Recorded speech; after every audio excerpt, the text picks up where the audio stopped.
From game day to signing day, breaking down every snap and all the news on Alabama's top football recruits.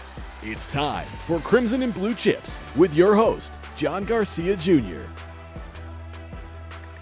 Ladies and gentlemen, welcome in to a fresh week of Crimson and Blue Chips, technically speaking. I hope your Labor Day weekend went well. Hope your travel plans went well. And obviously, I know that your Saturday night went well because Alabama rolled 51-14 over the Louisville Cardinals.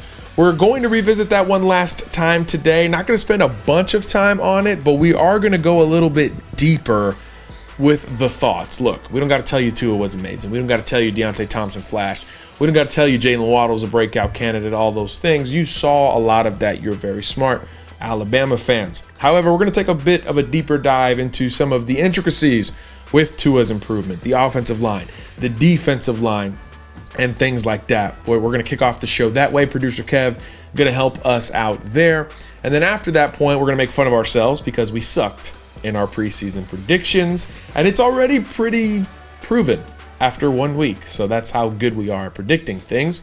However, we're going to do a little bit of a mulligan and maybe redo one of those picks. So we'll make some jokes at ourselves at that point, and then we'll get to you guys. Q&A to wrap up on this Tuesday via YouTube, via SoundCloud, or on 24/7 Sports. Either way, we thank you for listening to CABC. Let's talk Tide, wrap up Bama-Louisville, and begin to move forward to week 2 of the college football season. So a bit of a different show today, as we mentioned. First of all, it's Tuesday and Tuesday evening, not necessarily the morning like we usually record Monday, Wednesday, Friday, but the travel day, all of that shifted us a little bit. But as you saw Tuesday, hopefully by now, we did have a bit of a supplemental content video for you on what Bama fans were thinking pregame in the Tua versus Jalen conversation. Surprisingly split. Producer Kevin and I were filming that, and we were very curious how that would go. We expected it to be pretty much all Tua, but it was closer to 50-50. So you got that today. If you didn't see it, check YouTube. Again, Crimson and Blue Chips, just search it. It'll pop right up. Subscribe and follow our work there. Again, we're going beyond the pod moving forward, spearheaded by Producer Kev and a couple of other additions that we will soon tell you guys about. All right. We do have to, we're obligated to go back to Bama-Louisville. We're not going to touch on the obvious. Hey, Tua was great. 12 of 16, 227, 2 touchdowns, no picks, rushing touchdown. Great game for Tua. I don't think you don't have to break that down intricately. The O-line gave him time. He got through his progressions, took risks, and it didn't burn him this time. I thought the first touchdown to Jerry Jeudy throwing across the field from the left hash to the right pylon. He missed the 7 cut, but Jeudy made an adjustment. I think Tua was smart in risking it with the coverage. It was man coverage. The defender was reacting to Jeudy and not to him, so you can take more of a risk with the ball there, but I thought just the length of the throw and all of that was a little bit risky, especially considering he was in the air. But other than that, I thought Tua was great. There's really not much we have to expand on that. Same thing for certain players. Deontay Thompson was really good.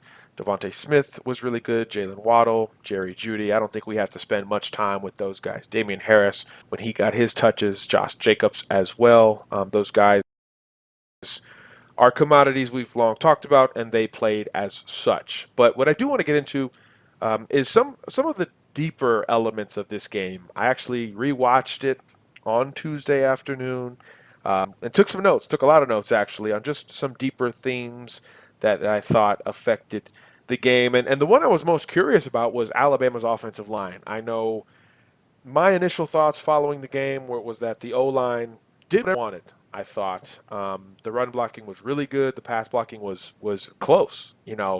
I thought the run blocking was better, but the pass blocking was really, really good. I think there was a couple of miscommunications, but there weren't a lot of instances where Bama just got beat man-to-man, which I think for a young O-line, a new O-line like this one, is a pretty big deal. And when I posted the Cliff Notes version of that following the game at CABC Pod on Twitter, a lot of people rebutted. A lot of people thought the Bama O-line wasn't good, particularly early. I think maybe perception was slighted because there was a sack on the first drive, so maybe that kind of put that nasty taste in some fans' mind, and it stayed with them. But I mean, really, other than that play, and that was a Alex Leatherwood mistake in either communication or responsibility. It wasn't anything physical because he voluntarily shifted inside to create that gap. I don't know if it was a zone scheme where everybody was supposed to slide the same way. I don't know if Tua Tagovailoa manipulated the protection on the play,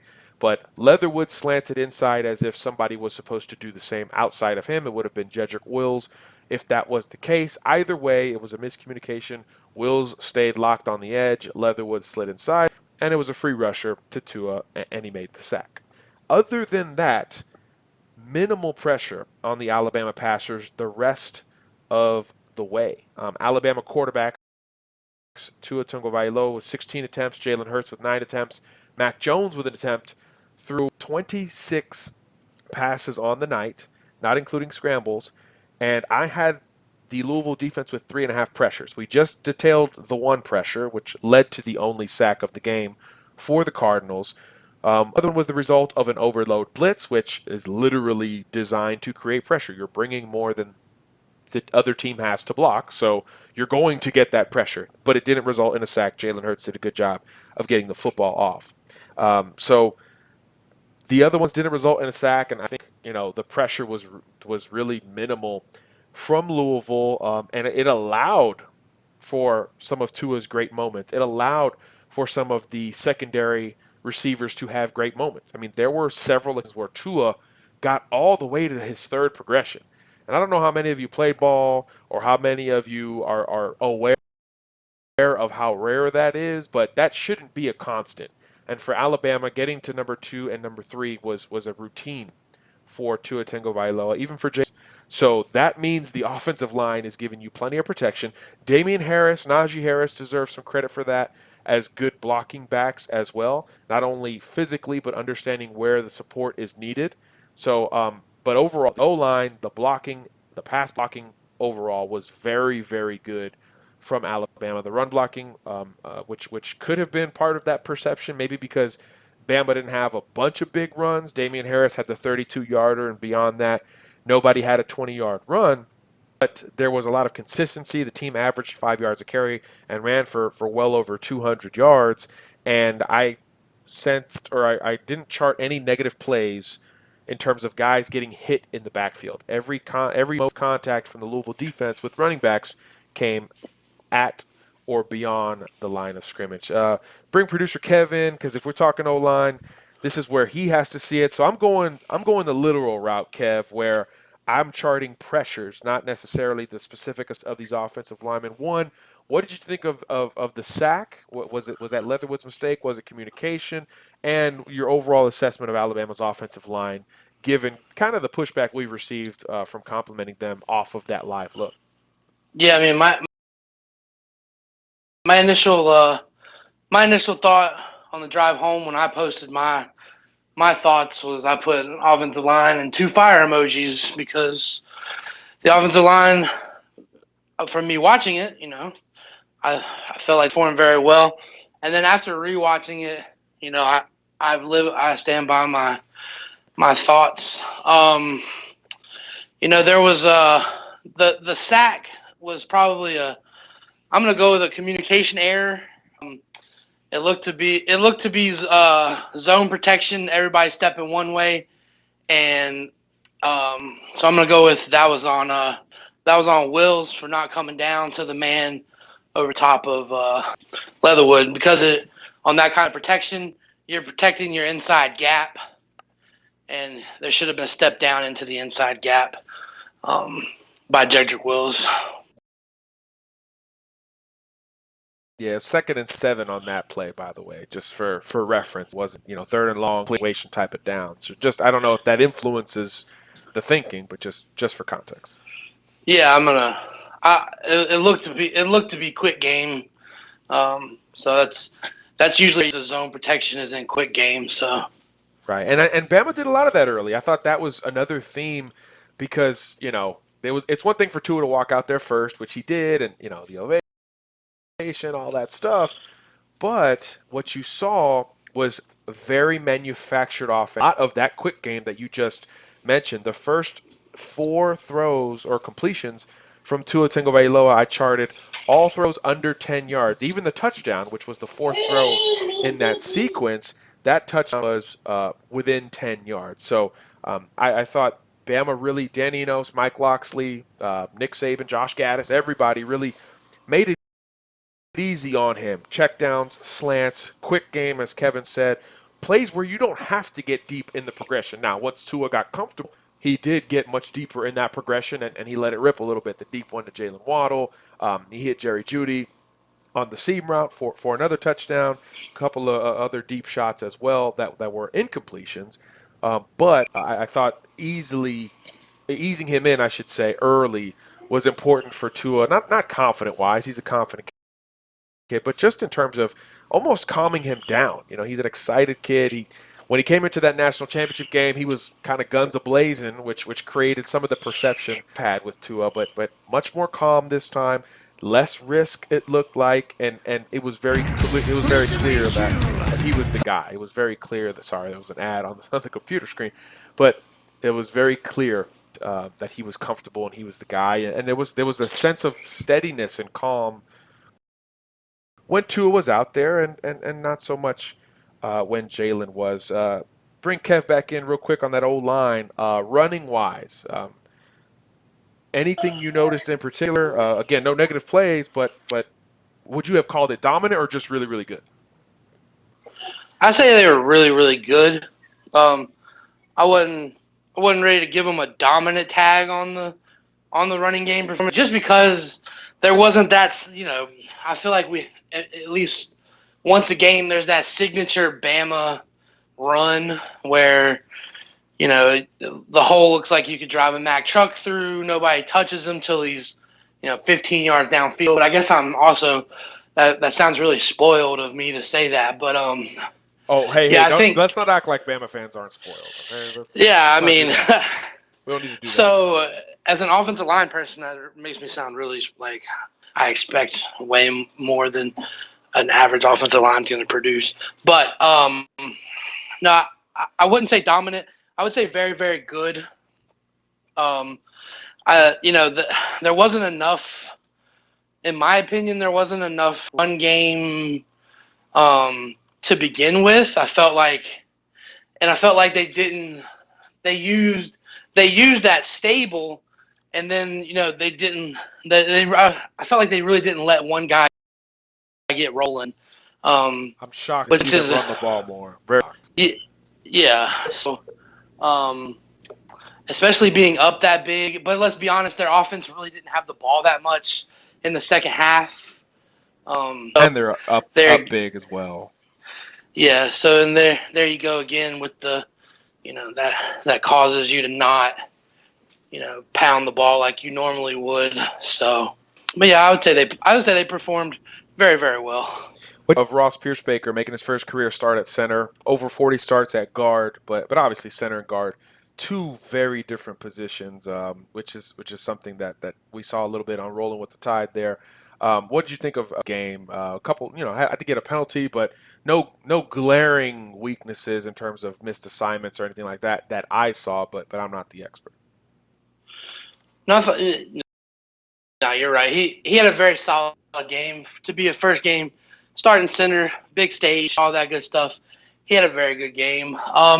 There was a couple moments where I felt like he was still, getting the feeling for playing center. I think he got beat a couple times.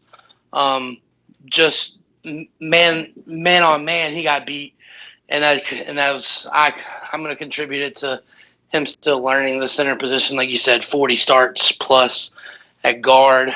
Center's a whole nother animal. You got to learn to step and snap at the same time. There's definitely a learning curve, and but for his first game, I thought he played very well. Yeah, I think Bama fans have been spoiled at that position too. You think of Barrett Jones, Ryan, even Bradley Bozeman the last 2 years, I should say. Bama's had a lot of production from that spot, so I think that Ross P's got a lot to live up to there, and maybe not as athletic as some of those guys, so maybe we didn't see as much second level stuff with him. But that's when you get into the special territory with centers who can be that consistent and get to the second level and do all those things. Which, hey, let's not rule it out. I just didn't see a lot of it on tape on Saturday evening. But one thing we do know about this center compared to the other center, my man Cole Bentley for Louisville. I genuinely feel bad for him. I gotta send my man some snacks or something for his bus ride or something after watching that, because good God, he's the starting center for Louisville, by the way. Center for Louisville, which means he had a whole lot of Quinnen Williams and a whole lot of Raekwon Davis Saturday night, and that's a lot. And let's face it, he'll only see that one more time this year, where they are. Do they play Clemson? Yeah, same division. Yep. Yeah, so he'll only see that one more time this year. But God, if you're if you're that kid from Louisville, you're just by about like quarter. You're like, can I just catch a break? Like, when you rewatch the game, you're watching it on ESPN, like you're watching the television broadcast. And oh God, they were the poor kid kept getting shown. He had a couple of penalties, a bunch of assignments. He was getting manhandled, and every time they showed him, he was just shaking his head. I was waiting for Bama Twitter to make that a thing. If they haven't already, I might have missed it in traveling. But I felt for him, Cole Bentley. If you're listening, chin up, buddy. The rest of the season is going to get a lot easier, I promise, because Quinnen Williams has hit another level. I think that's another part of the pushback, I guess, we received on social media from the Bama fans. One, they didn't think the O-line was as good as we did. Two, I thought it was very clear that Quinnen Williams was the top player wearing crimson, period, on that night. Not the top flasher. I think Deontay Thompson flashed, Mac Wilson flashed, Jalen Waddle certainly flashed, and Tua was Tua. But I thought in terms of just every play, making it hard on your opponent physically, Quinnen Williams took double teams away from Raekwon Davis. I don't know what more I can say to how well he played than that. That should be all you have to say. Yeah. But yeah, I said it too, and I felt like we got some pushback when people were talking about, well, Deontay Thompson had the best game of any defensive player. Well, I mean, a lot of people watching football like to watch the ball. And if you're watching the ball every play, then yes, Deontay Thompson stood out from everybody for his game. But if you watch the up front, everything going on, Quinnen Williams had an impact on I felt like he was in Juwan Pass's face like 85% of the night. Whether it was his hand, whether it was actually him in just being there. I mean, that poor center was getting manhandled, and they were trying to double team him, but he was beating double teams, and he was second on the team in tackles. He had 9 tackles. He had 3.5 tackles for a loss, 2 pass deflections. I mean, almost got an interception. The kid should have had an intercept. If he would have picked that, that'd have just been the icing on the cake. But I thought, in my opinion, that it was Quinnen Williams, and it changed my mind. Yeah, I just again, first of all, look, there's nothing wrong with watching the ball. That's football. I get it, but there was not a dominant force like Quinnen. It would have been Quinnen 1, probably Tua 2, and maybe Jerry Jeudy 3. I really like the way Jeudy played Saturday evening. Great routes. He won a bunch of routes. Tua missed him for a touchdown. Jeudy should have had about $153 touchdowns in this game. But Deontay Thompson flashed heavily. He flashed against the run and the pass. He got a big hit that was set up by Savion Smith holding up a runner. I thought he did well. He did very well. Definitely an A-minus type of game. We're not saying Deontay played bad, but Quinnen was dominant. I don't think Deontay was dominant. He affected both the run and the pass, so he played with balance. He certainly looks and is starting to feel like that classic free safety. I'm seeing some Eddie Jackson in his game. The more he plays, the ball skills, the range, the willingness to come support the run. Pretty sure tackler. He had a tackle for loss. He did miss a tackle on the biggest play of the game for Louisville, that 47-yarder to Seth Dawkins. But other than that, really solid, very steady. And I think that's what Bama needs from that safety position. Both he and Xavier McKinney were more than one play in the box, and they were good enough in their pass defense. But I also think some of the flash plays from Deontay Thompson were a product of poor quarterback play. Rewatching the game today was my first time hearing Kirk Herbstreit on the call and was gushing over Jawan Pass. And Kirk played quarterback. I didn't play quarterback, but man, Jawan Pass telegraphed everything. He was late on several passes. He enabled some defenders to make plays. He bailed guys out. I charted 4 plays where the wide receiver had clear separation and Pass missed him either inaccuracy or because he was super late or telegraphed the football. One was a wheel route against Mac Wilson. Another was a fade ball against Savion Smith. He never looked off the wide receiver. That enabled Deontay Thompson to come over and bail out Savion with an interception, and 2 against Trevon Diggs, particularly one on a dig route. So Trevon Diggs, dig route. Yeah, that whole pun is in play, but Jawan Pass was very late and inconsistent with his acting, and that enhanced Deontay Thompson. Now, Cole Bentley probably enhanced Quinnen Williams, but when you're talking about an entire game physically creating that push in the pocket, I think that's where the dominance changes from one position to the next. Thompson did create a turnover, and he certainly deserves credit for it. Again, A-minus effort, but I would put Quinnen Williams, Jerry Jeudy, and Tua Tagovailoa above him in the best player wearing the Alabama uniform department. We talked about a pregame, Kev. Pushing the pocket from the interior was going to be the way Bama made plays against this offensive line.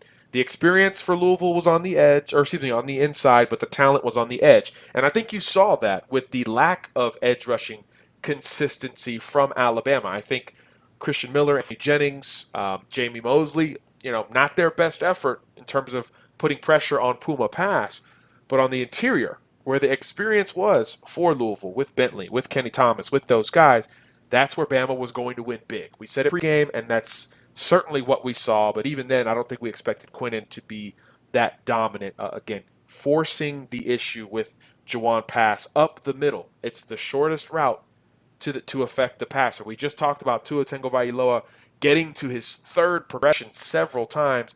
Wasn't necessarily the case for Puma Pass. And Quinnen Williams, Raekwon Davis were big reasons why. I thought Raekwon was solid, not necessarily dominant, but he was a flash player as well. So I just wonder, Isaiah Buggs, LeBron Ray, Christian Miller, Anthony Jennings, Jamie Mosley, maybe a Yabi Anoma, the freshman.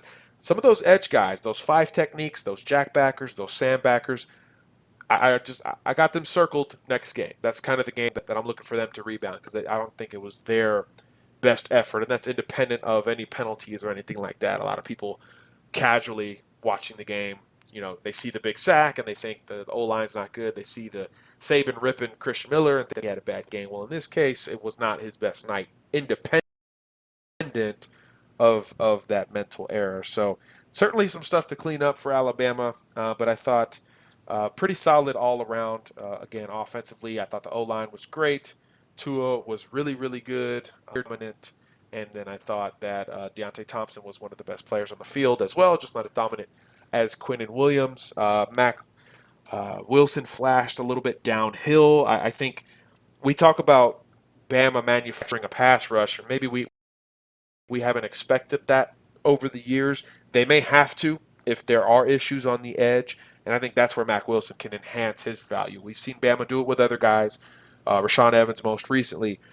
He looks most comfortable either in space, coming downhill, screaming on a blitz, or on the edge. He timed up one blitz very well, blew up the play in the backfield. A couple of other ones he timed very well on the edge and made pass step up into the Quinnen Williams, the Raekwon Davises, Isaiah Buggs of the help them get tangible stats with tackles for losses and sacks. So I think that is becoming his niche. Still good in space, okay in coverage, but I think where he is as head turning can be is when he is coming downhill, screaming at the line of scrimmage. Not downhill against the run. I think Max still has a ways to go there. I think Dylan Moses is ahead of him there. And speaking of Dylan Moses, man, how about Dylan Moses on that play where Deontay Thompson missed Dawkins? So just a recap. It was a corner cat. So Savion Smith is blitzing. You see it a lot from NFL style defenses on the short side of the field. Some defenses, I know we had this, had an automatic blitz depending on the formation. So perhaps it was a receiver who maybe wasn't as fast or elusive, and you felt like you could take that risk of sending the extra rusher and having your safety cover him over the top. So either way, Savion is sent on the corner cat, tries to affect the pass. Pass did a good job of reading the hot read, getting it out to Dawkins on a hot route. Deontay Thompson failed and coming over to make the tackle. Dawkins breaks it. 47 yards later, here comes Dylan Moses, whopping down a wide receiver who he outweighs by probably 30 pounds. I mean, talk about freaky. Dylan Moses didn't have his best game, but that was freaky. That was freaky stuff right there. So I think the inside linebackers flashed, but have room to grow as well. That's another position that I'm kind of circling. The whole linebacker inside and out, I think, is one that maybe needs to step up following the events of Saturday evening. Producer Kev, before we move on to making fun of ourselves for the national college football slate, anything else you'd like to add on Bama-Louisville? Yeah, Dylan, like I said, that like you said, that was one of the more impressive plays of the night. I think he showed off his athleticism. I wish I would like to see more out of him, part of it actually on the linebacker thing position, but overall, I felt like linebackers were probably the weak point of the defense, which was not what I was thinking going into the game. I thought they were going to be a strong point. Like you said, Mac had some flashes, and Dylan definitely had a couple flashes. I wish we would have seen a little bit better play from those guys. Yeah, I think they need to work on their drops too. Yeah, they're it when it comes to linebacker in terms of nickel situations. So I think they do need to work on those drops. They both got crossed up a little bit. Yeah, the crossing route gave them problems. So that was definitely if I'm watching film Arkansas State and I'm running crossers, yeah, definitely. But yeah, I think overall the defense, the backfield answered for me. I thought they were going to be it was going to be a very tough night for them. But I think with the combination of the guys stepping up and the combination of the pass rush affecting Juwan, the defensive backfield played a pretty good game. And I agree. Both corners really aggressive. I think still room to grow, certainly, when you're talking about Definitely. Savion Smith, Trevon Diggs. Both are going to take risks, and that, you live with that when you work out, but you'd rather have that than a conservative corner in this day and age. Especially when you're Bama. Look, Bama's going to be up in most of these games, so you would preach aggressiveness otherwise. Yeah. And then moving to the the other part of this podcast that will be fun is the national slate. One of the reasons that we felt comfortable putting out a podcast Tuesday evening is because the week one ended Monday night with Florida State, Virginia Tech. One of the many whiffs that I know I had in picking conferences and all that. I think we did that, on Wednesday? Last week. Yeah, on Wednesday of last week, so almost a week ago. And, man, some of our biggest, boldest predictions are not down the toilet, but, man, it's about to be flushed. It's very close. I got the hand on the handle ready to flush that bad boy. Yeah, in case you missed it, we would love for you to go back and listen to it to make fun of us even more. But some of the key highlights, I'll start. My coach of the year, Tom Herman, lost to Maryland. Loses to Maryland again. So that's definitely not a good start. So that's embarrassing. My Heisman winner, Shea Patterson, not only an L, but looks to be injured. So there's that. And he threw what, 2 picks? Yeah. 2 picks. He had a fumble at the end of the game to solidify the Oh yeah, loss, yeah. Like he just and then he dropped it. battled. And then he battled quotation cramps. I mean, I don't know. Yeah, is it that hot in South Bend at night? I don't know. Anyway, I don't so know. that was a little embarrassing for me. My Pac-12 pick, Washington, goes down to Auburn of all people. So some of my boldest picks did not look good. My 4 other Power 5 champions did win, most notably Wisconsin. Kev, Wisconsin did win, unlike his Big Ten pick of Yes, my Michigan. Big Ten, my Big Ten pick lost, but thanks not a Big Ten game. That's true. So they can still win. I mean, all these teams can still win their division and their league. They can But still yeah, they can still win their conference. They lost to an independent. I mean, is that even really can Notre Dame just pick a conference already? Like they're in they've the Big Ten ACC. yeah, I mean They're in they've pretty much the big ACC. That's them. they've given themselves like the best chance in the country besides Washington to make the playoffs. Like they play the bottom tier of the ACC, and then all they got to do really is beat USC and what I thought was going to be a decent Florida State team. So much for that. So much for that pick. But I did pick Virginia Tech to represent their side of the bracket, so I feel pretty good about that. You did. I picked Michigan, Miami, so laugh at me again. Michigan, Michigan losing. I was not happy about that one because I not only picked them to win the Big Ten, but I picked them to be the Big Ten's playoff team. Which, if they're going to be the Big Ten's playoff team, they're going to have to go undefeated in Big Ten play now. So that loss hurts them. And then my Heisman pick performed well. Yeah, Will Greer. Will Greer, he performed well. He had another 5 touchdown game, the 4th of his West Virginia career. Yeah, so I think Kev's picks turned out a lot better than mine, but all 4 playoff teams for each of us are still in the conversation, although each of us did have one loser on opening weekend. Washington for me and Michigan for Kev. So just funny to look at week 1. I think you never know until they start playing, which is really what we've been saying for a long time. I think that's part of the conversation with Tua Tagovailoa to bring it back to Alabama, and part of the conversation with a lot of transition in college football, whether it's the Shea Patterson era at quarterback for Michigan, which affects both of our picks, whether it's the Trevor Lawrence debut at Clemson, which also affects both of our picks. He looked great. Clemson rolled. We'll see how Clemson looks against Texas A&M. That'll be their first big test. That'll be part of it. Both of our Big 12 champs win. West Virginia for Kev, Oklahoma for me. Both of those transitions look good.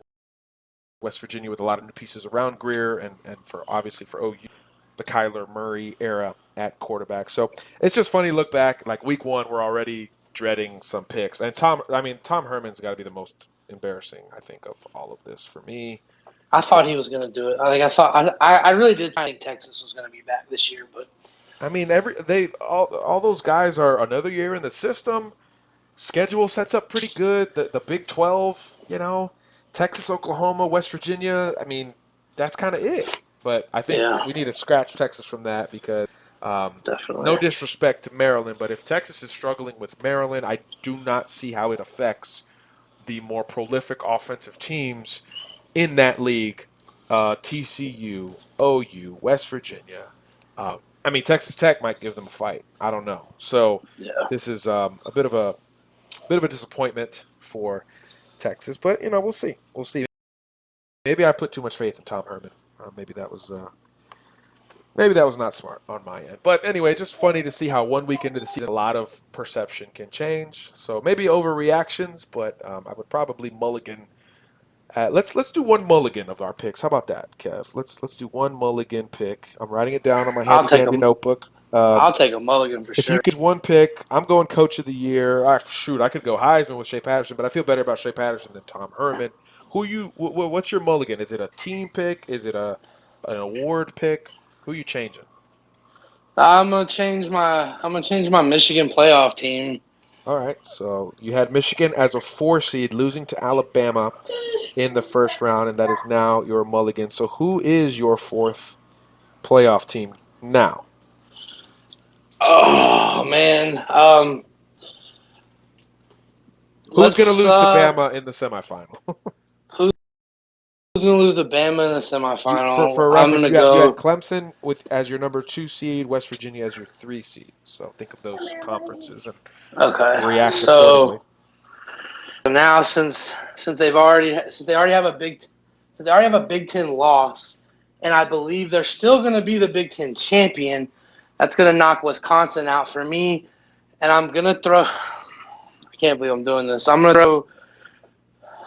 I'll jump on the bandwagon and I'll throw Notre Dame in there. Oh, so you take Michigan out and you just go with the team that beat them Well, probably worse than the yeah. score indicated. I mean, they I'll dominated be that game.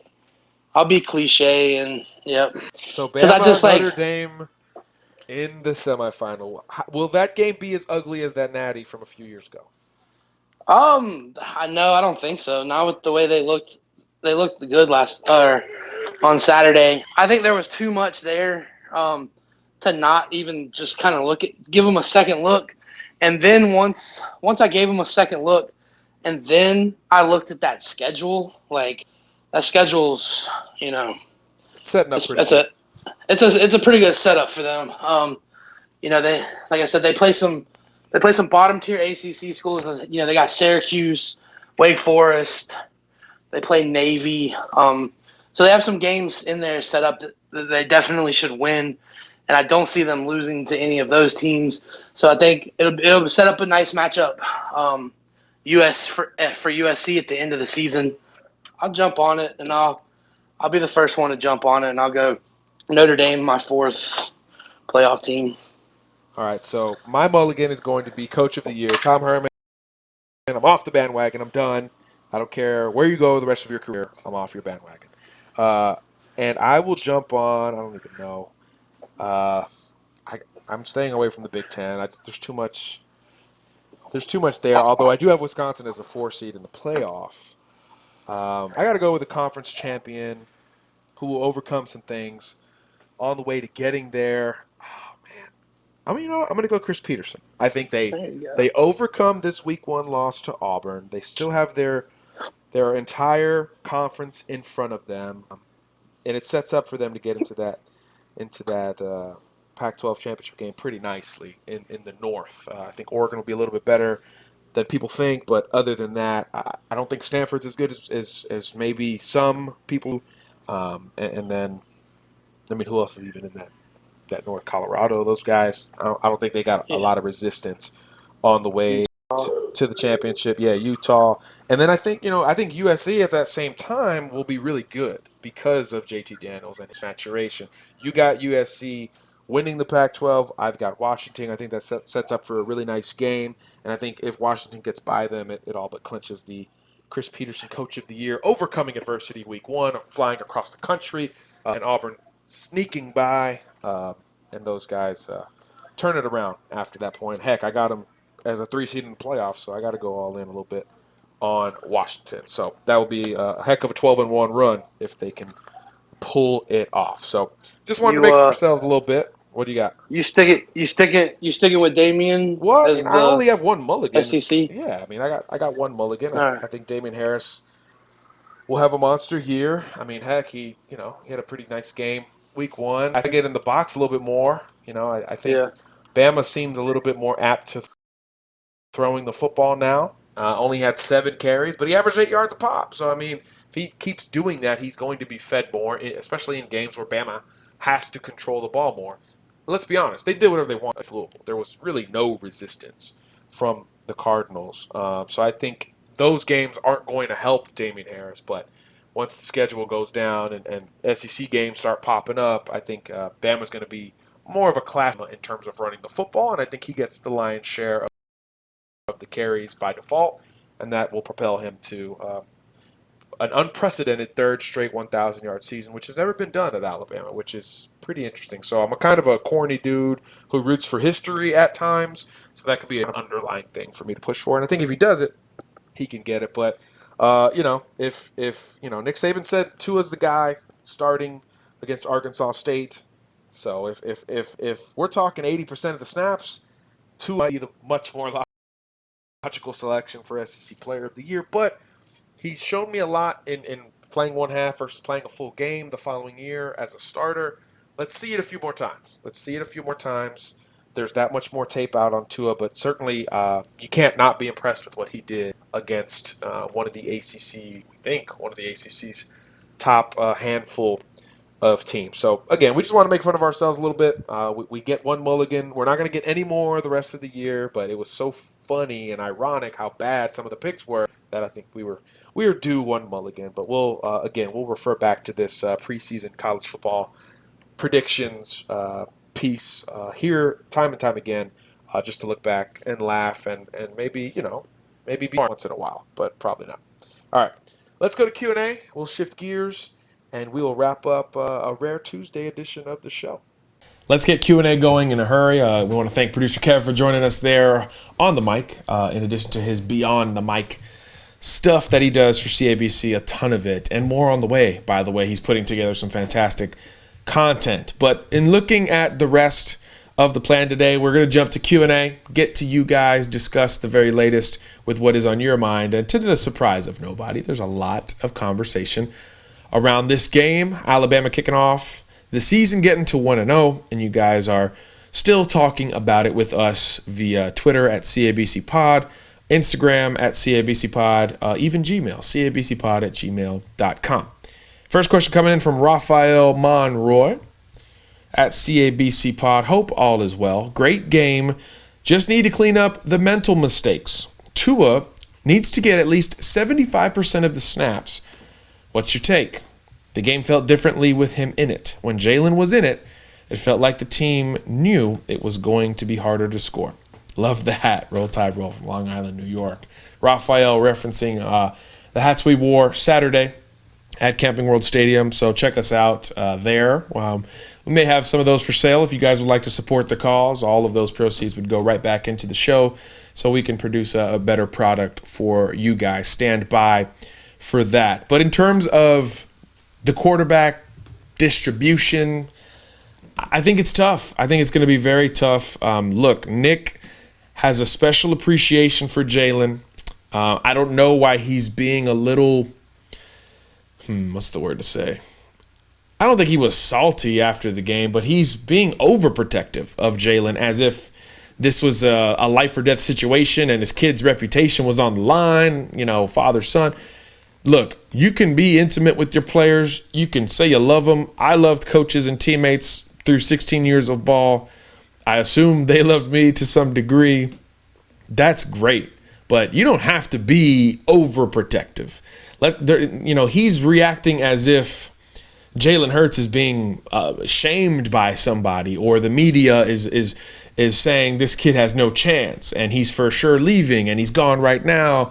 Any of that stuff, I don't think any of that is the case. But I think it's become very clear. And look, y'all call me the president of the Jalen Hurts fan club.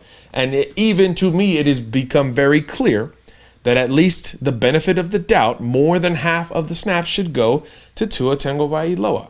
He is the better passer. And I agree with you, Raphael. The biggest thing with Tua is not necessarily his arm, his wit, his athleticism, his deep ability, his touch, his improvisation. All of those things are great, but it's the fear of the big play that makes Tua a different feel than Jalen Hurts. That threat changes things. It changes the way you defend Alabama. And I think Louisville found that out the hard way, despite one of the highest paid defensive coordinators in America with Brian Van Gorder. And I think a lot of teams are going to find that out the hard way. So, yes, he does deserve well over half of the snaps, in my opinion. But I don't know how Nick's going to navigate this thing. He's been so overprotective of Jalen Hurts. And this is independent of the post-game comments on ESPN, which I just only saw today for the first time. He's been overprotective, as if there's one thing to politic, and we told you from the beginning Nick was going to have to politic with Jalen Hurts to keep him on the roster, to keep him happy, whatever. But he's like a step beyond that. What's the next step after politicking? It's like he's rooting for Jalen Hurts to be better, so he doesn't have to play Tua 75% of the time. But we didn't see a lot of it on Saturday. The first two series that Jalen came in, which began mid-second quarter, but the ball was punted. You gave the ball back. Bama hadn't punted before that at all. There was a lot of touchdowns, a lot of points being scored, and the another drive that looked like that was going to happen, Devontae Smith fumbled the football. So literally, Tua did everything he was asked to do in terms of an offensive field general captain perspective, and Jalen didn't. So now it's beyond the whole one-half argument with Tua. It's lasted another year. It's gotten into the next year, and Bama seems darn near unbeatable with the threat of Tua in the football game. With Jalen Hurts, it doesn't feel the same way. Could be, that could be the difference between 12-0 and 11-1, which is everything in college football. So that alone leans it towards Tua in the long run, which is something we've said all along. But you have to be careful with that distribution. Is that Nick's call? Does Dan Enos get more of that leeway? Mike Locksley potentially? I don't know. But that's something that needs to be brought up this week and moving forward, because obviously it's going to be a touchy-feely situation when it comes to Nick Saban. Everybody else has moved on. Like, you get mid-second quarter of that game and you've moved on. I've moved on. You should have moved on, but Nick hadn't moved on. He hadn't moved on yet. So that, I think, becomes his behavior, how he dictates this distribution, I think will become another storyline, because Nick was the only one telling you Tua wasn't better. Nick was the only one telling you that Tua was going to get the lion's share. We knew it was coming. We saw it come, and then it actually happened on Saturday. So I'm not sure how he navigates it moving forward, but at least he took a step in that direction, saying that Tua will indeed, to the surprise of nobody, start game 2 at home against Arkansas State on Saturday. So good question, Raphael. I think 75% is a decent number. I'd probably be a little bit more conservative with that, just for Tua's health perspective. But I think it's going to be 2-1 at a minimum for Tua Tagovailoa, which actually I think that is about 75% of the time. So I like that number. I don't know how much Nick likes that number, but obviously it's something we'll kind of keep an eye on moving forward. But a good question from Raphael Monroy. Luke Ferguson jumping in with a question as well. Luke, couple of comments. Watched the game live, couldn't find him. Rewatched it, still couldn't find Raekwon Davis. Q looked like Jonathan Allen. I disagree, Luke. I thought Raekwon played pretty well. Solid game for him. Not necessarily dominant, more of a flasher than a guy who changed every play like Quinnen Williams did, but certainly held his own. I don't think he was invisible, but not the type of game Q had, that's for sure. And then Luke chiming in saying, really enjoying this red shirt rule. This is something we're going to continue to talk about. Luke says, saw so many freshmen on the field in reserve roles. Musika and Cajo were impressive. Yeah, Ale Cajo flashed on special teams. He got some defensive run late in the game. Musika looked like just a hard person to move late in the game when he got in against Louisville, which still had their starters in, by the way. So don't discount some of that defensive production late in the blowout. Louisville went with their ones most of the way, all of the way pretty much. Jawan Pass was still under center. That O-line was still in there. They flexed some wide receivers and running backs through the rotation, but the core group was still on the field for Louisville. So the impressive plays Bama's defense made at that point and beyond, whether you're talking Shaheem Carter, Jared Maiden, Tavita Musika, Ale Cajo, Josh McMillan, etc., those are still valid points based on the personnel that the Cardinals and Bobby Petrino had on the field at that point. And the redshirt rule is going to be a big factor into that. It's very, very clear. These guys get 4 games to play without losing the year. So If you can get them valuable experience in what is considered a big game atmosphere, kickoff weekend, Power 5 opponent, you do it. And that's what Nick Saban elected to do with some of those guys. But look, Cajo, I mean, he's on special teams, so he's going to play. He ain't redshirting this year. Some of these other guys we'll see. But Cajo, I think, with the lack of depth at inside linebacker and really the lack of a standout game one from the linebacker group as a whole, he becomes a little bit more interesting as we get deeper into the season. I don't think he's ready now, but you get closer to October, and then you flip the calendar to November. You got LSU, Mississippi State, Citadel, Auburn. 3 of those games are monster SEC West games. I mean, hello LSU after Sunday night, right? So by that point, can some of these young guys who aren't expected to contribute today be ready at that point? I think that's the key for Alabama when depth is brought up. And I think Ale Cajo could be one of those guys who really factors in come that point of the season. But a very good question submitted from our guy, Luke Ferguson. Now we'll move to Instagram for a question. This one coming in recently, actually, over the DMs there, coming from Money Making Tash 21, Money Making Tosh 21, sending us a note. John, what's up, brother? Got a question for the show. What's your thoughts on Alex Leatherwood and his development watching the game against Louisville? I wasn't impressed with his play at guard. Also wondering about the development of offensive lineman Scott Lashley. I heard nice things about him last year and not much this year. Well, I think, was Leatherwood dominant? I don't think so on Saturday night, but he was pretty solid. I think that miscommunication or whatever it was, that first drive of the game, I think that really put a bad taste in people's mouths about Alex Leatherwood. Was he as good as Jedrick Wills Saturday night? No, I don't think so. But he was close. I don't think he was the worst offensive lineman Alabama trotted out there, and I thought that he executed his assignment. His down blocks were great. His run blocking was effective. His pass blocking was good enough. That's the area I think he continues to improve and needs to improve upon if he's going to be the next great Bama offensive lineman. But just like we said earlier with producer Kev talking O-line with Ross Piercebaker, there's a transition there for Alex Leatherwood. And I think that should be taken into account. Louisville's defensive line was considered, on the interior especially, a bit of a strength going into the game. I thought their front seven was weak going into it. Their secondary was supposed to be a strength, but I think the game was a bit of the opposite. I thought their front seven was solid. Their secondary was tremendously bad. I was going to say trash, but no disrespect. Their secondary did not live up to the experience and hype that maybe we helped create. But, and I think obviously partially, hey, Bama receiving corps, pretty good at what they do. These guys stopping, you can't double anybody. You're going to double Judy, Smitty's got a one-on-one. You got to double Smitty, Judy's got a one-on-one. Henry Ruggs is still explosive anywhere on the football field.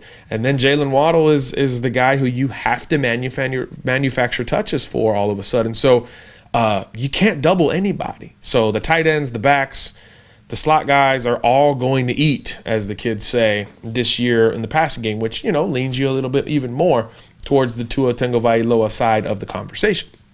But with Leatherwood, he's changing positions. I think he's in good shape. I think he will be fine at guard, particularly against the run or during the running plays. As a pass protector, still a little bit of question there. Shore up the mistake early on that everybody saw and is kind of harping on with us, and go from there. But I thought the offensive line was good as a whole. The pass protection was good as a whole as well. And that included Alex Leatherwood. I thought he slid very well with that power step, particularly moving inside. So he's looking good laterally. I'd like to see the interior guys, Cotton, Piercebaker, and Leatherwood, get to the second level more. We just didn't see that as much against Louisville, but against teams that have these really good linebackers, particularly LSU, Auburn, Mississippi State, you're going to have to get to the second level if you want to create those chunk plays in the running game that Alabama has become, pretty famous for. So I think that's something to watch with Leatherwood. And with Scott Lashley, we've heard a lot of nice things about him for multiple years, really. I think he was overshadowed because of the surprise prominence of Matt Womack, especially before this injury, but this is a guy who's been listed on the 2D pretty much consistently throughout his Alabama career. Another guy like Matt Womack, super long, 6'6", 6'7", 300-pounder with really good athleticism and that reach that you can't teach. You know, there's something to be said for that. Alex Leatherwood doesn't have it. Jedrick Wills doesn't have that. Jonah Williams may not have the reach that Scott Lashley has. So there are things that can make him very productive, and you got to feel good about that. And he got into the game late, which is another good thing for Alabama. You need somebody to emerge as the backup tackle. Matt Womack is down right now. He's down right now. He would be the swing guy to back up left or right, but now maybe Scott Lashley can ascend to that while Womack is injured. I think that's going to be a need at some point for Alabama this year. I think there's a lot of interior guys on this roster for the Crimson Tide. When you get to the reserves, you're talking about Josh Kasser, Richie Pettibone, guys who can play inside and out, Chris Owens. But I think you need that true left tackle potentially as a backup. And I think Scott Lashley's positioning himself to be just that moving forward. Another one on Instagram, another couple on Instagram in the comments. Producer Kev mentioned this earlier. He took to Instagram to share some of his thoughts. And there was a couple of rebuttals from DB Campbell on Twitter. He said, Quinnen Williams was good, but better than Tua? ? I think Quinnen was the best player on the field as well. Again, the longest staple of dominance on that roster was his. Tua was really great. I mean, I'd probably put Tua second. It's not like a blowout between these two guys, but I thought Tua was very good and Quinnen was dominant. So I think there's a difference there. Again, the offensive line really aided Tua. The wide receivers really aided Tua. I thought the scheme aided Tua. I thought Dan Enos, Mike Loxley, those guys did a really good job easing him into it, as I said earlier. But DB Campbell here with another one. I think Tua was worth at least 10 to 14 points on Saturday. Disagree? There hasn't been a D lineman worth that many points in a game in the Saban era. The traditionalists are not going to like that, Mr. Campbell. Look, best player on the field is a relative term. Obviously, look, when teams are scoring a lot of points, quarterbacks are going to get the love. They're going to get that love. We get it. But man, you get a dominant defensive lineman in the game and things change. You talk about guys being worth points. That's really easy to track with a quarterback, right? Hey, this is what Bama did when Tua was in the game. This is what Bama did when Jalen Hurts was in the game. Can't really do that with a defensive lineman. You can look at stats, you can look at things like that, but you can't really tangibly measure it. But if you're saying Tua was worth 10 to 14 points compared to Jalen Hurts, the gap between Quinnen Williams and the next best D lineman was that same type of staggering, exaggerated number. It's not valued in points, but when you think of the things a dominant interior defensive lineman can do to slow the other team from scoring points, it starts to add up. Deflections, pressure up the interior, tackles for loss, general tackles, not allowing those running backs to get to the second level. It's unknown how many points Quinnen Williams could have theoretically saved for Alabama. I'm not going to say it was more than 2 touchdowns. I think that's a bit much, but it's just less of a tangible thing compared to the quarterback position, which is pretty clean, pretty easy to see. But does Bama win by a wide margin if Jalen Hurts is in the whole game? Does Bama win by a wide margin if Mac Jones is in the whole game? Probably. Is Bama as good on defense without Quinnen Williams? Probably. But, what's the gap there? Is it the same type of gap or is it a different gap? I think it's closer to the same type of gap between Quinnen and the next best one. We said Raekwon Davis flashed. He wasn't dominant. Isaiah Buggs had the sack. Steady otherwise, but not otherworldly. I think that's kind of who he is. And but Quinnen was dominant. I think there was a difference there. And I hope you guys rewatch it like I did today, and you can kind of chart it a little bit more because you guys have been pushing back on Quinnen for the last few days, and I rewatched today thinking, how could you push back on this? I'm not so sure. But agree to disagree, and that's why we love having this podcast, because you guys can come in and tell us what you see, because these two eyes are certainly not the be-all, end-all. But good question. Appreciate your input Mr. Campbell via Instagram. And now, via the old Gmail. This is Army Dave in Georgia sending us an email if you'd like to do so. cabcpod@gmail.com. Final question of the day is a long one. Save the best or longest for last, certainly. How do you feel about a hybrid offense with 2 wide receivers to each side all the way to the sidelines on both sides? Oh, here we go. Jalen at the quarterback. No backs other than Jalen with 6 blockers, including the tight end in front of him. Then use as a running offense in which Jalen is so capable of being. Right away, you walk 4 out of the box to cover the wide receivers. Teams surely would keep a safety back. As it appears, a passing offense, thus leaving 6 in the box. Defensive ends would have to go upfield first to contain, as it would be trouble for them letting him get to the outside. That leaves 4 defenders with 6 blockers and Jalen to pick his hole every play based on what the defense does and getting back as needed once the linebackers flow. For reference here, Dave submitted this before the game. We just didn't get to it on our last Q&A. The above would be my question for your pod, as short and sweet as I could make it for your listeners to understand. I'm so convinced that it would be unstoppable and would like for you guys to draw it up and think about how hard it would be to stop. I'm a retired Army and teacher and now a high school basketball coach to coach youth football for 15 years. My last season, my middle school was a middle school team. I can't read today. 15 years ago, our speed halfback and quarterback went down preseason game, and they were both out after my pity party and staying up very late, trying to figure out how to compete. This is the offense I rolled out with. My quarterback at the time was actually a bruising fullback, and I wanted to spread the field, but not to pass. It was indefensible, and I never called a play. We ran the entire play all the way down the field. In Colorado, the quarters based on plays, crazy, but we owned the ball. I told him that we have a minimum of 5 yards of play. It was too easy. They cheat in and don't respect the receivers, and we could throw it, but they never had to. They let the tight end go, and we threw it easily down the field or down and out. His choice based on where the open space was. Ran this maybe twice, but it worked both times. Really sounds too elementary, and after 15 years of coaching youth football, I happened to get on it by accident. But just imagine a quarterback like Jalen who could take the hits, run inside and out, and after he torches them on the ground, everyone cheats in to maybe keep him at 5-yard gains instead of the bursts, and he could do what he does best, look to pass with one option on the side of the field he chooses, make his one read on either side, hit the receiver that's open because everyone is cheating up.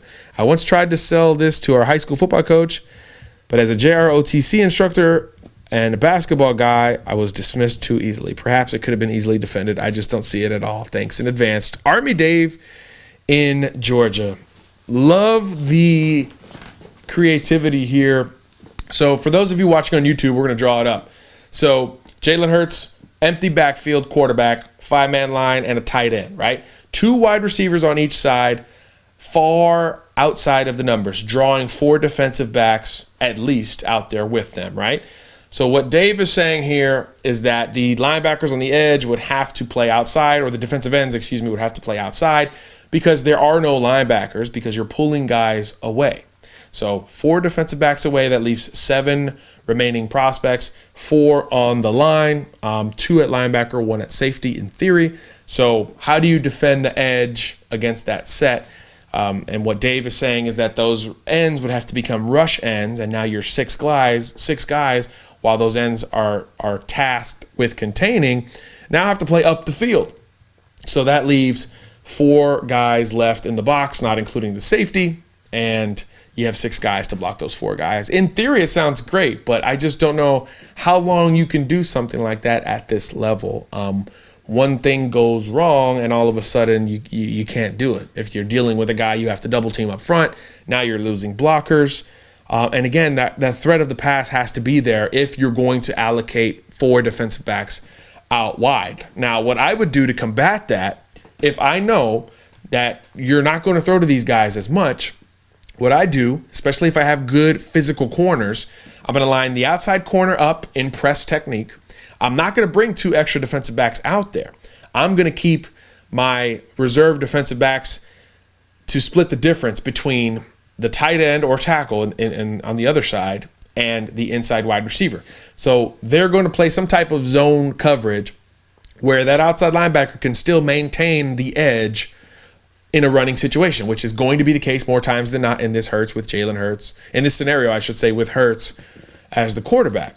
So I would not allocate those extra guys. So now the box goes from 4, 6 to 8. And now you've got an 8-man box. You've got, you can play bail 3 coverage over the top, 1 safety deep in the middle. The corners, who are physical and theoretically run well in my defense, are going to bail every single time. Those outside backers are going to play underneath in the flats, and they're going to have that outside run responsibility, which enhances your box and enables you to defend it much more effectively. If you do burn my theoretical defense, it'll be with the passing game, although you're going to have to beat a conventional cover 3. So in this day and age of college football, that would lend an offensive coordinator to try to get out in the quick game, maybe throw a hitch, and that's where the physical cornerbacks come in, because now if you throw a hitch where you have the secondary receiver catching the ball behind the line of scrimmage and that first receiver blocking the corner who's pressed up, now it's all a matter of that block. So if I have good physical corners, I feel good about that. You do have support coming from that outside linebacker who is already assigned to those flats, and then the free safety over the top just in case it breaks. So it's not foolproof defensively, but that's the approach I would take. But you need great aggressive corners and some athletic outside linebackers to do it. So that's how I would defend your defense, your offense, Dave. But it certainly wouldn't be easy, and it will be interesting. I think it could be a wrinkle, but obviously not something that Alabama or anyone could use every single time. That threat of a passing game has to be out there, and a consistent threat to get 4 defensive backs to truly go out there. I don't think people would do that against Alabama, at least initially, until Jalen Hurts would be able to burn them. So I don't think you allocate those 4 DBs out there. You definitely don't play man coverage with that wide of a set. So hopefully that makes some sense, Dave. If you're not watching and you didn't see my hands rolling around, you know that it's a lot to gather there, but empty set, 4 receivers, 2 to each side, 6 blockers up front, meaning you got a tight end, Jalen Hurts running the football with a theoretically spread out defense. I would not spread it out nearly as much as Dave's man coverage would, and I certainly wouldn't play man coverage. That is a recipe for disaster. But if you play a team that is a man coverage team every single day, run it against them. I think that's your best bet to beat them. But that'll do it for today's pod. We appreciate you guys joining us. A bit of an off schedule this week, so we put out a funny, our interviews pregame at Camping World Stadium podcast Tuesday evening. So Wednesday we might have some supplemental content, but we'll be back either way with a fresh podcast on Friday to wrap up the week, talk a little bit of Arkansas State, and get into the first recruiting home game of the weekend or of the season for Alabama. So stay tuned for that. Either way, thanks for listening, everybody. Hope the evening time slot didn't mess you up too much, throw you off too much, but we're just adjusting to the week like we need to. So thanks for listening, everybody. God bless. Garcia out. You've been listening to Crimson and Blue Chips with John Garcia Jr. Be sure to listen in again Friday. Until then, keep up with all the news on Twitter at CABCPOD.